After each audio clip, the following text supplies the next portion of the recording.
बिस्मिल्लाहिर्रहमानिर्रहीम। आप देख रहे हैं हालात में। हुसैन चौधरी वज़ीर दाखिला शेख रशीद ने कौम को एक खुशखबरी दी है कि वो सियासत से रिटायरमेंट का सोच रहे हैं। उनकी इस बात पे किस हद तक यकीन किया जा सकता है, किस हद तक नहीं, और माजी में वो जो वादे करते रहे हैं उनको किस हद तक निभाते रहे और अब किस हद तक झूठ बोलते हैं अब भी। और ताज़ा तरीन जो उन्होंने अफ़गानिस्तान के हवाले से जो इनखला के बाद पाकिस्तान में नेटो फौजियों की पाकिस्तान में आमद के हवाले से जो बयान दिया है, जो बीबीसी के साथ उन्होंने बात की है, उसमें जो उन्होंने झूठ बोला है वो उन्हीं की जो काबीना है उसके अरकान जो हैं वो उसकी उल्ट बात कर रहे हैं, यानी झूठो झूठ चताली। और दूसरा ये कि क्या मियाँ शहबाज शरीफ समेत अपोजिशन लीडर जो हैं उन पर बुरा वक्त, मज़ीद बुरा वक्त आने वाला है, गिरफ़्तार होने वाले हैं। काबीना के अरकान बार बार ये बात कर रहे हैं, इस पर बात करेंगे। और फिर अटार्नी जनरल पाकिस्तान ने पाकिस्तान बार कौंसिल और सुप्रीम कोर्ट बार एसोसिएशन के सदर को एक ख़त लिखा है सुप्रीम कोर्ट में जजों की तकर्री के हवाले से। और जो पार्लियामानी कमेटी बराए जजेस तकर्रर है, उन्होंने आइन में कुछ तरमीम जो है उनकी सिफारिश की है। इन तमाम बातों पर तो हम बात करेंगे, लेकिन एक ख़बर जो कल की खबर है वो एम हमज़ा एक पार्लियामेंटेरियन थे, 92 ईयर ओल्ड, उनका इंतकाल हुआ है। तो इस हवाले से वो मैं इस पे करना नहीं चाह रहा था, लेकिन हमारे एक दोस्त हैं दानिश्वर, वो ये कहते हैं कि जनाब इल्म जो है ना दो तरीक़ों से आता है, एक मुशाहिदा और दूसरा किताब या अखबार या मीडिया जो भी है।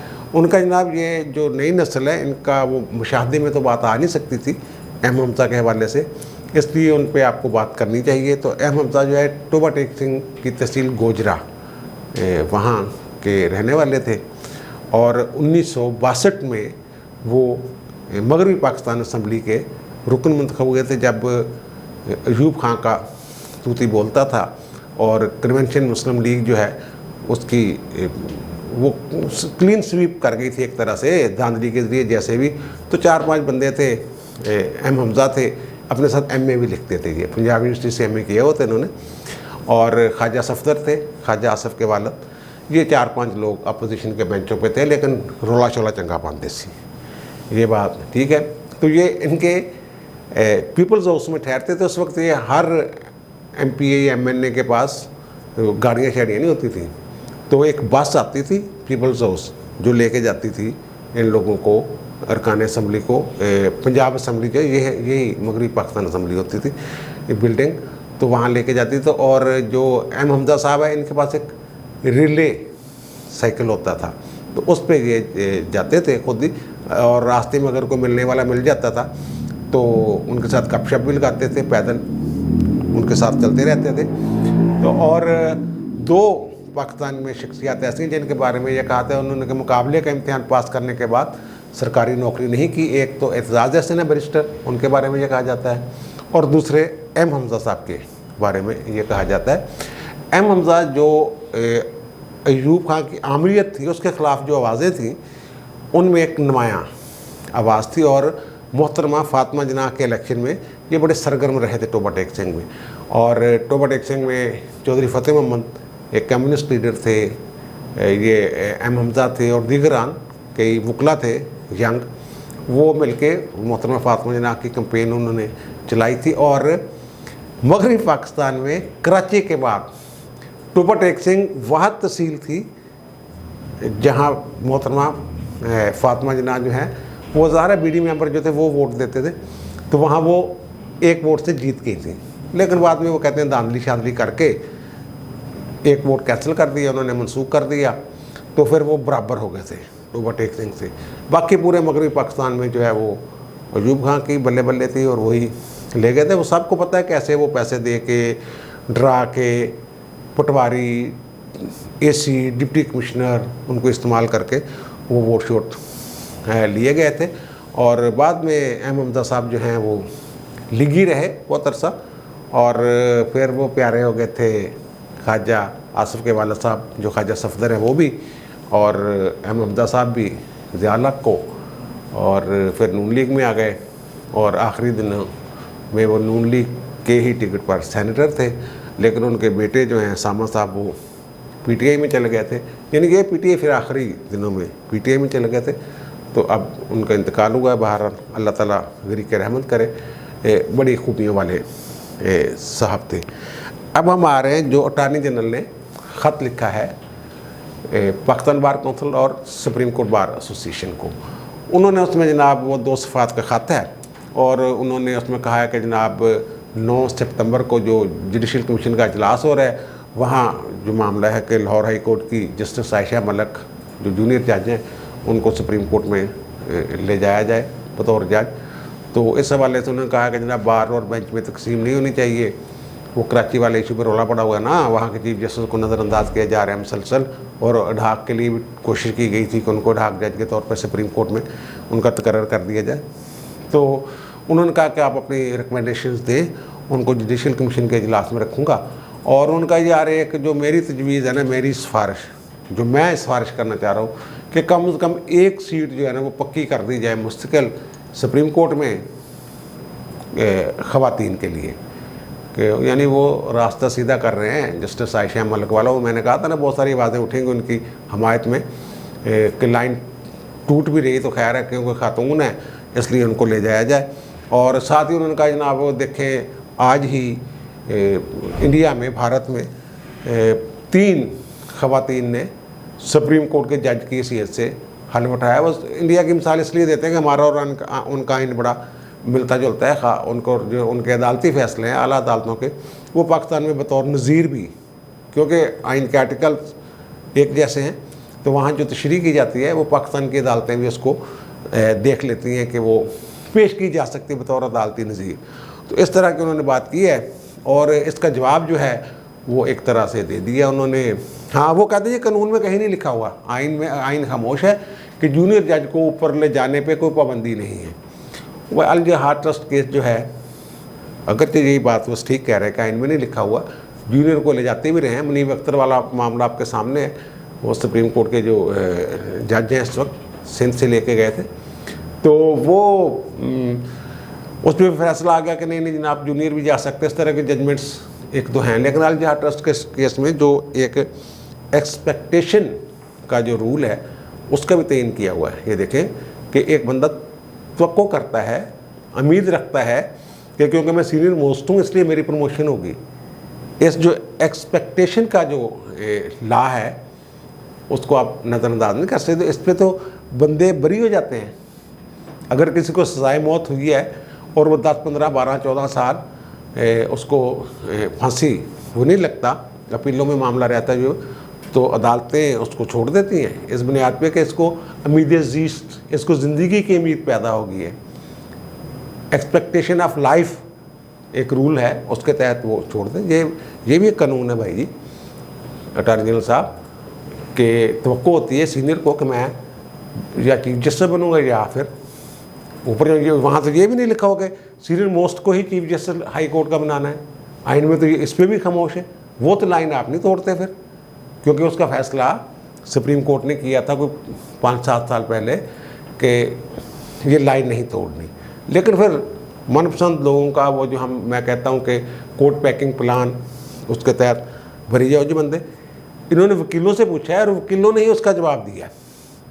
ये जो पार्लियामेंट्री कमेटी है बराए जजेस, फ़रूक एच नाइक साहब जो हैं उसके हेड हैं और जो वो वकील रहनुमा है, और उनके साथ नज़ीर आज़म नज़ीर तारड़ साहब वो भी वकील रहना, पाकिस्तान बार कौंसिल के मेंबर हैं इस वक्त, और फिर सरफराज भुट्टी, अली मोहम्मद ख़ान, राजा परवेज़ अशरफ और राजा राना सनाउल्लाह, वो भी एक तरह से वकील रहनुमा ही हैं, वो भी एडवोकेट हैं। उन्होंने जवाब दे दिया एक तरह से। उन्होंने जो आइन में तरमीम की सिफारिश की है, उन्होंने कहा कि जनाब एक तो जो हाई कोर्ट और सुप्रीम कोर्ट की जजों की रिटायरमेंट की उम्र है ना, जो फ़र्क है उसमें वो ख़त्म कर दें। दोनों हाई कोर्ट के जजों की रिटायरमेंट की उम्र 62 साल है, वो कहते हैं 65 कर दें सबकी। ये रौला ही मुक्के कि जनाब मैंने नहीं लेके गए थे, फलाने उनको ले गए, मैंने मौका नहीं मिला, मैं जल्द रिटायर हो गया। और दूसरा उन्होंने ये कहा है कि जो जुडिशल कौंसिल है, सुप्रीम जुडिशल कौंसिल, जिसमें रेफरेंस एक दौर में अपने जो साकम निसार से पहले तो 50 के करीब जजों के खिलाफ रेफरेंस जो थे वो पड़े थे। तो उन्होंने सारे डिबेट न्यूज़ अपने मनपसंद बंदों को बचा भी लिया। वो ऐसे सबूत मौजूद हैं, अदालतों की ऑब्जर्वेशंस मौजूद हैं जजों की, सुप्रीम कोर्ट की, खुद सुप्रीम कोर्ट की अपनी जमाली साहब की, चीफ जस्टिस की, अनवर ज़ीर जमाली की। लेकिन नहीं जी, कोई नहीं, खैर है वो अब सुप्रीम कोर्ट में बैठे हों। इस तरह कई हैं और फिर मुख्तलिफ दरखास्तें हैं, वो सारी तकरीबन निपटा गए थे। काजी साहब के साथ जो केस थे, 2-3 और केस हैं बीच में, वो अब पता नहीं कि कहाँ गए कहाँ नहीं गए। एक तो कराची के जज थे, उनके बारे में भी ऐसा ही था, वो रेफरेंस कहाँ गया काजी साहब के साथ, वो चल रहा है, ख़त्म हो गई। ये उन्होंने कहा कि सुप्रीम जुडिशल काउंसिल जो है वो एक मखसूस पीरियड के अंदर जो भी उनके पास रेफरेंस आता है उसका फ़ैसला करे या मुस्तरद करे या 90 दिन के अंदर अंदर उन्होंने ये एक तजवीज़ के एक आइन में लिख दिया जाए कि 90 दिन के अंदर अंदर वो फैसला करे। और फिर वो कहते हैं कि जो सो मोटो है अज खुद नोटिस वाला केस, उसको कम से कम 3 जज चुने और फिर उसके अलावा राइट ऑफ अपील होना चाहिए। ये नहीं है कि जनाब जैसे पनामा केस और दीगर केस जो है उनमें एक बेंच ने फैसला कर दिया और फिर उसके खिलाफ अपील है ही नहीं, नज़रसानी है। नज़रसानी का तो वो बहुत महदूद सा स्कूप होता है, तो वो तो गुंजाइश ही नहीं होती उसमें। तो वो कहते हैं कि उसमें अपील का हक़ मिलना चाहिए, 30 दिन के अंदर अंदर अपील हो, और जब तक अपील का फ़ैसला ना हो जाए तो वो जो 3 रुकनी बेंच का फ़ैसला है उसको नोटिस केस पे वो मुअत्तल रहना चाहिए। और उन्होंने साथ ही ये कहा कि ये तरमीम कर दी जाए कि जो सुप्रीम कोर्ट में तकर्रर हो जजेस का, वो सीनियरिटी की, तमाम हाई कोर्ट्स की सीनियरिटी को देख के अगर एक ही दिन तकर्रर हुआ है जजेस का, माजी में बड़ा फड्डा बना रहा है इसमें सुप्रीम कोर्ट में, बड़ी सदर के पास इख्तियार होता था, सदर के पास बड़ी दरखास्तें जाती रही हैं। फलक शेर साहब ने भी एक दरखास्त दी हुई थी कि मैं सीनियर मोस्ट जज हूँ हाई कोर्ट का, तो मुझे आप सीनियरिटी मेरी वहाँ से फिक्स करें जहाँ से मैं हाई कोर्ट में मेरा तकर्रर हुआ था बतौर जज। चलो खैर वो तो एक अलग बहस है। तो उन्होंने कहा कि जो एक ही दिन में अगर 2 जज मुकर्रर होते जो उनमें उम्र के लिहाज से सीनियर हो, उसको सीनियर कंसिडर करके सुप्रीम कोर्ट में ले जाएगा। इसके जो उनका खत है अटॉर्नी जनरल साहब का, उसका जवाब फिर मिल के ये वकला रहनुमाई यही खिलाते हैं पाकिस्तान बार कौंसिल को, आजमगीर तारड़ और जो उनके दीगर ग्रुप है वही इस वक्त छाया हुआ है वहाँ पे। और वो कह रहे, और जो हाई कोर्ट बार है और पंजाब बार कौंसिल है, ये तो पहले ही आयशा मलिक की जो तकर्री की सिफारिश है या जो मामला ज़ेर गौराना है जुडिशल कमीशन में, वो तो पहले उसके खिलाफ मुखालफत कर चुके हैं। और कराची में वकला आए दिन हड़ताल करते रहे इस मामले में कि सीनियरिटी का असूल नहीं तोड़ना, सीनियरिटी का असूल नहीं तोड़ना वगैरह वगैरह। तो अब जो आपके शेख रशीद साहब हैं, उन्होंने एक ख़बर सा अदारे को ये इंटरव्यू दिया है और उन्होंने फरमाया कि मैं सोच रहा हूँ कि मैं सियासत से रिटायरमेंट ले लूँ और 2023 के इलेक्शन में मैं हिस्सा ना लूँ। और तासर ये मिल रहा था उस इंटरव्यू से कि ना भाई साहब ने फैसला कर लिया कि मैंने इलेक्शन नहीं लड़ना। ये भाई साहब एक बेएतबारे और झूठे आदमी हैं, इनकी बात पे कोई यकीन जो करने की मेरा ख्याल है कि ज़रूरत नहीं है। उसकी वजह ये है कि भाई साहब ने, आपको याद होगा 2002 के इलेक्शन में नून लीग ने टिकट नहीं दिया था, इन्होंने किक आउट कर दिया था। तो भाई साहब ने जनाब वहाँ तकरीरें की थी, जलसे मौजूद हैं, जलसों में इनकी तकरीरें रिकॉर्डिंग मौजूद है, ख़बरें मौजूद हैं कि जनाब मैं सिपाही हूँ नवाज शरीफ का और मैं ये सीट जीत कर अपने कायद को तोहफ़तन हदियतन पेश करूँगा। ये भाई साहब हैं। और ये तो मज़हब को भी इस्तेमाल कर लेते हैं बीच में कभी कभी अपने मकसद के लिए, लेकिन वो एक मुतनाज़ा सी बात हो जाएगी, उस पर बात नहीं करनी चाहिए। लेकिन भाई साहब जो एक हैं वो एक झूठे मुसलमा है इनकी बात, कि वो उनकी बात पे यकीन नहीं किया जा सकता। अब यही देखें, जैसे मैंने बात की थी, ये कह रहे हैं कि जनाब पाकिस्तान में मेरी इत्तला के मुताबिक ये फरमा रहे हैं कि पाकिस्तान में कोई अमरीकी फ़ौजी नहीं आया, अफ़गानिस्तान में से जो इनखला हुआ है फ़ौजियों का, पाकिस्तान से कोई नहीं आया जनाब। उसकी वजह उन्होंने ये पता क्या बयान की है, उन्होंने फरमाया कि जनाब अगर पाकिस्तान में अमरीकी फ़ौजी आते तो फिर जो अमरीकी सफारत खाना है उसके अहलकार जो है वो हमारी वजारत ख़ारजा से ज़रूर रब्ता करते और फिर उनकी सिक्योरिटी के लिए वजारत खारजा मेरी वजारत यानी वजारत दाखिला को ज़रूर बताती ताकि उनकी सिक्योरिटी वगैरह का इंतज़ाम किया जा सके। भाई साहब ने ये पूरे पक्के मूँह दे नाल गल की है, पक्के मूँह दे नाल कि इंज हो रहा।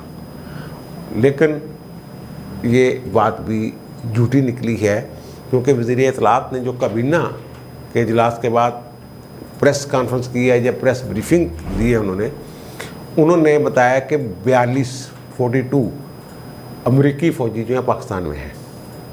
उन्होंने बताया कि टोटल 10,302 अफराद जो हैं फ़ौजी या उनसे मुतल्लिका वो पाकिस्तान में आए थे, और 9,032 जो है वो वापस जा चुके हैं। बाकी 1,000 समथिंग को रह गए हैं, उनमें भी 500 अफगानी हैं और बाकी ये हैं, और 42 वो कह रहे हैं कि अमरीकी हैं। और हमारे वज़ीर दाखिला साहब ये कह रहे हैं कि कोई अमरीकी आया ही नहीं। और जो नूर खां एयरबेस है, वहाँ जो बंदे उतरे हैं 100 के करीब, वो कहते हैं वो मैंने नहीं पता कौन ने। फिर वज़ीर दाखिला आप किस बात के हैं, आपको पता ही नहीं। वो कहते हैं हमने 3500 बंदों का होटलों में ठहराने का इंतज़ाम किया हुआ।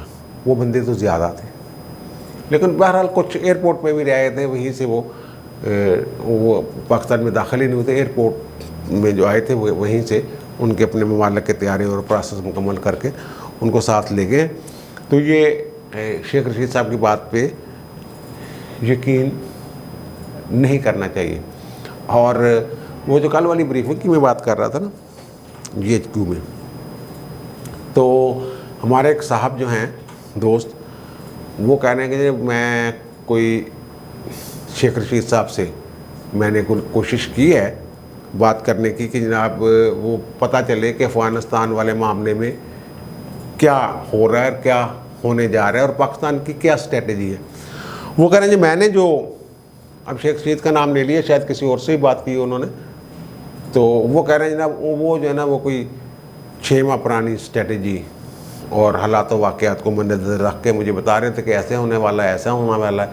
लेकिन वो एक बात मैंने की थी कि दाइश वाली जो बात की थी मैंने कि शेख रशीद ने कहा कि तालिबान और उनकी जंग हो सकती है, ये बात यहाँ तक इस बात को लेके वो कह रहे हैं बड़ी तबाही होने वाली है जनाब, पाकिस्तान में बड़े महाजरीन आ जाने, बड़ा रोला बन जाना। और वही जो पुरानी स्ट्रेटजी थी अफ़गानिस्तान के मामले को टैकल करने वाली, वही स्ट्रेटजी अब वो बयान फरमा रहे हैं। तो वो आपको याद होगा वो हकीम वाला वाक़या बड़ा मशहूर है कि एक हकीम साहब के पास एक मरीज़ को ले गए चारपाई पे डाल के गांव में किसी में। तो हकीम साहब ने देखा दुखा अंदाज़ा लगाया, उनको समझ नहीं आ रही कि इनको क्या बीमारी है। सर्दियों का मौसम था। उनका जनाब इसको ऐसा करें, आप ले जाएँ घारिस को और इसको ठंडे पानी से, बर्फ़ वाला पानी मिल जाए तो बहुत अच्छा है, ठंडे पानी से नहला के इसको पंखे के नीचे आपने पंखा चला के उसके नीचे लेटा देना है। तो उसके जो साथ आए हुए थे लोग मरीज़ के, उन्होंने कहा जनाब इतना आराम आ जाएगा। उनका नहीं आराम की गल नहीं कर रहा, फिर इन्हें नमूनिया हो जाएगा और नमूनिया का इलाज मैनू आता। ये वो जो कह रहे स्ट्रेटजी बयान फरमा रहे थे वो नमूनिया के इलाज वाली थी कि ये अगर यहाँ मामला आ जाए ना फिर हम संभाल लेंगे।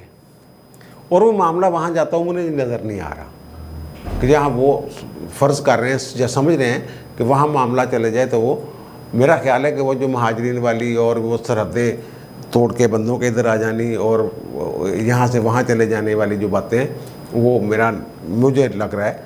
और जो बाहर की रिपोर्टें हैं इंटेलिजेंस की, वो ये है कि वो मामला नहीं होने, वो मामला इस दफ़ा उस तरह की वो हिजरत और दहशतगर्दी पाकिस्तान में एक सैलाब अवाम का वो शायद नहीं है। और आखिर में बात थोड़ी सी जो बड़ा एक रौला पड़ा हुआ है आपके शहबाज शरीफ साहब का, वो हेडलाइन चल रही है कि उन्होंने कौमी हुकूमत की तजवीज़ दे दी, कौमी हुकूमत की तजवीज़ दे दी। वो भाई पूरा कोई पढ़ता ही नहीं कि वो कहाँ उन्होंने कहा है कहाँ नहीं हुआ है। वो उन्होंने कोई अखबार के जो बड़े साफ़ी उनसे बात की है और जो न्यूज़ एडिटर्स और डायरेक्टर न्यूज़ टाइप जो लोग होते हैं उनसे बात करते हुए उन्होंने कहा जी कौमी हुकूमत इस मुल्क की ज़रूरत है। लेकिन उन्होंने ये नहीं कहा कि अब कौमी हुकूमत बना दें फौरी तौर पर। उन्होंने कहा जब हम इक़्तिदार में आएंगे इलेक्शन जीत कर तो हम कौमी हुकूमत बनाएंगे।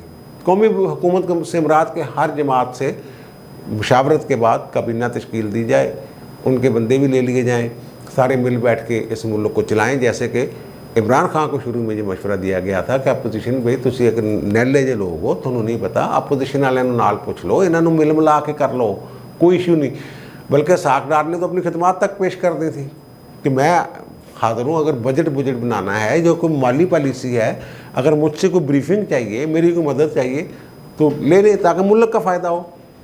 इन्होंने कहा नहीं जी नहीं, ये तो वो अब वो एक और जो खबर चल रही है मार्केट में, ये तो इस हद तक हैं लोग कि एहसन इकबाल साहब जो नून लीग के हैं, उनकी मशीरा एक बड़ी अफसर हैं, तो एक डिपार्टमेंट में तकरीर 3 नाम रिकमेंड किए रज़ाक दाऊद साहब ने। तो उन्होंने कहा जी ऊपर वाले उनके सबसे कंपिटेंट बच्ची यही है। तो उन्होंने कहा नहीं नहीं नहीं, ये तो मेरे दुश्मन की भैन आ, इनू कड्डो, ये नहीं नहीं नहीं नहीं, बाकी नू देख लो। ये इस तरह हुकूमत चला रहे हैं, इस तरह काम कर रहे हैं। और वो जो शेख रशीद साहब कह रहे हैं कि 2 साल बड़ियाँ गिरफ्तारियाँ होनियाँ अपोजिशन दी। और आज फवाद चौधरी साहब ने भी ये कहा है कि शहबाज शरीफ साहब जो हैं अपने वकला से मशवरे करें। और ये वो भाई वकला से मशवरे करने की क्या ज़रूरत है, जज ने डायरेक्ट कर लिए मशवरे। मसला भाई ये है कि जब तक जो अदारे आज़ाद नहीं होंगे, फिर जिसको भी दिल करे कान से पकड़ के जैसे भी अंदर डालना है जेल में तो डालते हैं। लेकिन फिर भी जजेस ऐसे मौजूद हैं ज़मीर की बात पे लब्बैक कहने वाले, सबूत सबात तो होते कोई नहीं आपके पास। इवन नवाज शरीफ के ख़िलाफ़ कितना शोर मचाया आपने, लोगों की अक्सरियत यकीन ही नहीं कर रही उस बात पे, वो कह रहे हैं इंतकामी कार्रवाई है। और शहबाज शरीफ के ख़िलाफ़ इतनी देर जेल में रखा है हमज़ा को और शहबाज को, तो क्या मिला है? कोई सबूत? राना सनाउल्लाह के ख़िलाफ़ कोई सबूत? इस तरह कार्य में आपकी मकबूलियत कम होगी इमाम में, उसका कोई फ़ायदा नहीं होगा इन लोगों को अंदर डालने से। और मेरा नहीं ख्याल कि वो इसमें कामयाबी होगी, क्योंकि जो इमरान खान साहब जो सोच रहे हैं ना कि शायद इनके साथ को नरमी का सलूक करने का सोच रही है इस्टेब्लिशमेंट। और मैंने इस्टेब्लिशमेंट को पहले भी आंखें दिखाई थी एक मौके पे, फलां मौके पे, तो अब भी मैं उनको ये नहीं करने दूंगा। वो भी इनकी मेरे ख्याल गलतफहमी है, जब वो करना चाह रहे होते हैं तो हो जाता है। अब पता नहीं वो करना चाह रहे हैं या नहीं करना चाह रहे। बहरहाल ये अगर कोशिश भी करेंगे इनको पकड़ कर अंदर करने की, तो उससे मुज़ाहमत जो है वो बढ़ेगी और वहाँ में नफ़रत जो है वो बढ़ेगी। और इनके को मशीर हैं, ऐसे अक्लमंद मशीर भी हैं जो इनको इस बात से रोकेंगे कि अंधाधुंध कार्रवाइयाँ चंगियाँ नहीं होंदियाँ। अब मुझे टाइम काफ़ी हो गया, इजाज़त दे, इंशाअल्लाह कल मुलाकात होगी नए वीलॉग के साथ। अल्लाह हाफ़िज़।